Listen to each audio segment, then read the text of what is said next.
شیطان بعض لوگوں کے ذہنوں میں یہ وسوسہ ڈالتا ہے کہ میں تو دین کے قریب ہو رہا ہوں، اللہ کے قریب ہو رہا ہوں، اور مجھ پر آزمائشیں کیوں آ رہی ہیں؟ سنو سبحان اللہ، اللہ کے حبیب علیہ الصلوۃ والسلام کی کیا شان ہے۔ اعلیٰ حضرت ایسے ہی نہیں کہتے کہ میں نثار تیرے کلام پر، ملی یوں تو کس کو زبان نہیں، وہ سخن ہے جس میں سخن نہ ہو، وہ بیان ہے جس کا بیان نہیں۔ میرے آقا نے کم و بیش 1450 سال پہلے یہ مسئلہ سالو کر دیا۔ حضرت سیدنا سعد بن ابو وقاص رضی اللہ تعالیٰ عنہ فرماتے ہیں کہ میں نے عرض کی یا رسول اللہ صلی اللہ تعالیٰ علیہ وسلم، سب سے زیادہ مصیبتیں کن لوگوں پر آئیں؟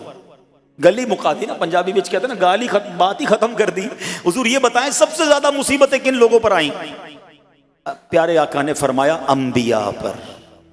اللہ اکبر، اللہ کے سب سے قریب تو انبیاء ہیں نا، انبیاء پر، پھر ان لوگوں کے بعد جو لوگ بہتر ہیں، پھر ان کے بعد جو بہتر ہیں۔ سنو اب اگلا جملہ، بندے کو اپنی دینداری کے اعتبار سے مصیبت میں مبتلا کیا جاتا ہے۔ اگر وہ دین میں سخت ہوتا ہے اس کی آزمائش بھی سخت ہوتی ہے، اگر وہ دین میں کمزور ہوتا ہے تو اللہ عز و جل اس کی دینداری کے مطابق اسے آزماتا ہے۔ بندہ مصیبت میں مبتلا ہوتا رہتا ہے یہاں تک کہ اس کے دنیا میں ہی اس کے سارے گناہ بخش دیے جاتے ہیں۔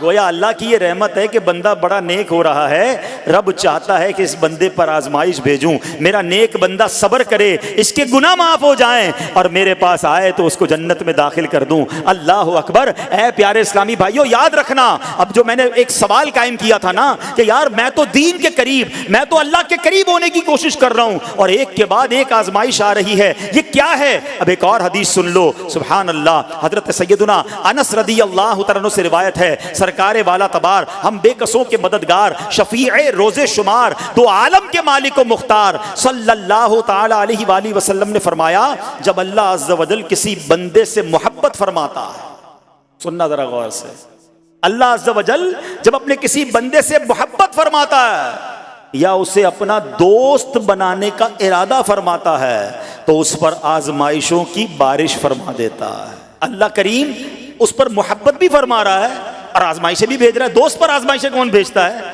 دوست کو تو راحتیں ڈالی جاتی ہیں۔ ہائے ہائے، اب یہی تو امتحان ہے، یہی تو چیک ہے۔ سنو، نبی پاک فرماتے ہیں جب اللہ اس پر آزمائش بھیجتا ہے نا، وہ بندہ اپنے رب کو پکارتا ہے، اے میرے رب عز و جل، تو اللہ فرماتا ہے میرے بندے تو جو کچھ مجھ سے مانگے گا میں تجھے عطا فرماؤں گا، تو جلد ہی تجھے دے دوں گا اور اسے تیری آخرت کے لیے ذخیرہ کر دوں گا۔ سبحان اللہ، یعنی اللہ والوں کو آزمایا جاتا ہے، ان کے درجات بلند کیے جاتے ہیں، ان کے گناہ معاف کیے جاتے ہیں۔ تو اے میرے پیارے اسلامی بھائیوں، کبھی بھی یہ ذہن میں خیال مت لانا کہ یار میں دین میں قریب آ رہا ہوں، میری آزمائشیں بڑھ رہی ہیں، سمجھ لو امتحان شروع ہو گیا ہے، ٹیسٹ شروع ہو گیا ہے، اب اس ٹیسٹ میں مجھے کامیاب ہونا ہے اور اللہ کے مزید قریب جانا ہے۔ زندگی میں جو گناہ ہو گئے ہیں یہ میرے گناہوں کا انشاءاللہ کفارہ بن جائے گا، میرے درجات کی بلندی کا سبب بن جائے گا۔ اللہ سے عرض کرنا، اے مولا میں تیری رضا پر راضی، میں تیرے فیصلوں پر راضی، اب تک جو دیا تھا تو نے دیا تھا، یہ سب کچھ تیرا ہے، اے رب جب تو واپس لے گا میں اس پر راضی۔